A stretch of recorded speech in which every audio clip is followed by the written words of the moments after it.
நமஸ்தே madam. நான் லீனா பஜாஜ் சென்னையிலேருந்து பேசுகிறேன். கேஸ்ட்ரிக் ப்ராப்ளம்ஸ் பற்றி.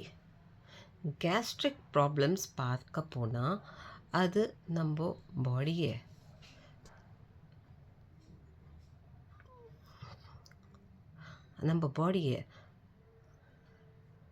சாத்விக் ஆகாரம் எடுக்கிறதுக்கு ப்ரொசீஜர் பண்ணணும். அது நம்ம பாடியை டிஸ்டர்ப் பண்ணாமல் சரியாக கிளியராக போயிடணும். இதோட ப்ராசஸ் பெனிஃபிட்ஸ் எல்லாம் பார்த்துக்கலாம்.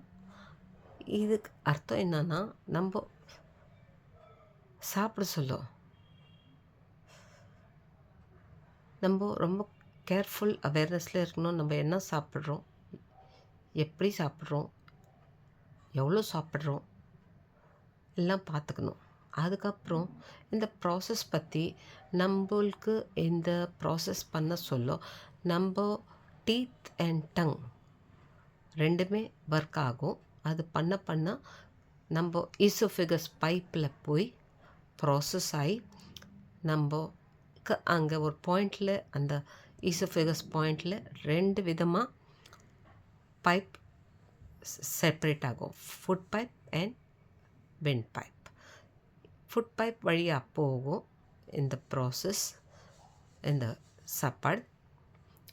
அது போய் ஸ்டமக்கில் ப்ராசஸ் பண்ணும். ஸ்டமக்கில் ப்ராசஸ் பண்ணி அது நிதானமாக நம்ம ஸ்மால் இன்டெஸ்டைனில் எடுத்து போய் ப்ராசஸ் அங்கேயும் பண்ணிவிட்டு 3 விதமாக அங்கே ப்ரொசீஜர் நடக்கும்.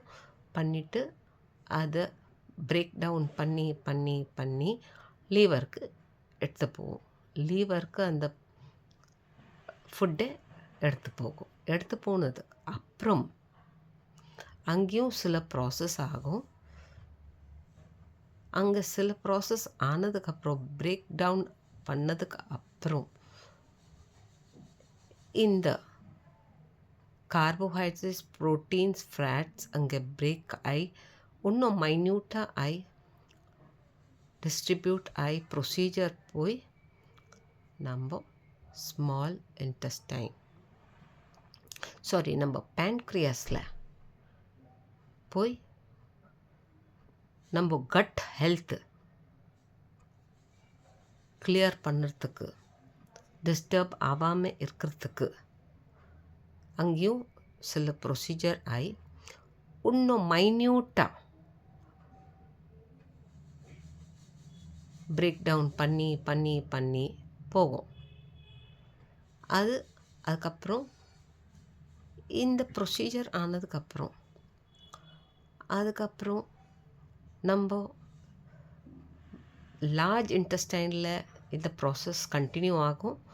ஆனால் அங்கே எந்த பார்ட், அதாவது எந்த ஃபுட் டைஜஸ்ட் ஆகலையோ அங்கே ப்ரொசீஜர் பைல் ஜூஸஸ் எல்லாம் எடுத்து மைன்யூட்டாக பண்ணி அதுலேருந்து லிக்விடாக மாற்றும் அண்ட் சாலிடாக மாற்றி நம்ம பாடியிலேருந்து, ரெக்டம்லேருந்து வெளியே வரப்படும் வேஸ்டேஜஸ் இதெல்லாம் ஆக சொல்லும். எப்போ ரொம்ப அந்த சாப்பாடு ரொம்ப டைஜஸ்ட் ஆகிறதுக்கு அட்லீஸ்ட் 30 hours ஆகும். ஒரு சில ஃபுட் டைஜஸ்ட் ஆகிறதுக்கு 30 hours, ஒரு சிலத்துக்கு 2 to 4 days கூட ஆகும். அந்த ஹார்ட் ஆகிடும். அந்த டைமில் ரொம்ப ஜாஸ்தி டைம் ஆச்சுன்னா ரொம்ப ஹார்ட் ஆகிடும். ரொம்ப ஹார்ட் ஆகிடுச்சுன்னா நம்மளுக்கு அங்கே ப்ராப்ளம்ஸ், ஹெல்த் இஷ்யூஸ் ரிலேட்டட் அங்கே வரும். ஆனால் அது நம்மளுக்கு தெரியாது. அது நம்ம கேஸாக வேறு விதமாக நம்ம நினச்சிட்டு நம்ம மெடிசின் வாங்குகிறோம். அதுவெல்லாம் வேண்டாம். அது நம்ம கிளியராக நம்ம கான்ஷியஸாக இருக்கணும். நம்ம என்ன சாப்பிட்றோம், சாத்விகமாக, எப்படியா, ஜங்க் ஃபுட் சாப்பிடக்கூடாது. இதெல்லாம் தான் மெயின் கேஸ்ட்ரிக் ப்ராப்ளம் க்ரியேட் ஆகும். அது அப்புறம் நம்மளுக்கு லாஸ்ட்டில் லார்ஜ் இன்டெஸ்டைன் த்ரூ ப்ரொசீஜர் ஆகி மைன்யூட் ஆகி அதெல்லாம் ரெக்டம் வழியாக வெளியே வர்றதுக்கு கொஞ்சம் கான்ஸ்டிபேஷன் ஒரு சில டைமில் ஒரு சிலருக்கு ஆகும். நம்ம கேர்ஃபுல்லாக இருக்கணும். நம்ம ஜங்க் ஃபுட் சாப்பிடக்கூடாது. நம்ம மலம் அதாவது யூரின் வழியாக மோஷன் வழியாக கிளியர் ஆகி ஆனஸ்லேருந்து கிளியர் ஆகினே வரும். Thank you masters.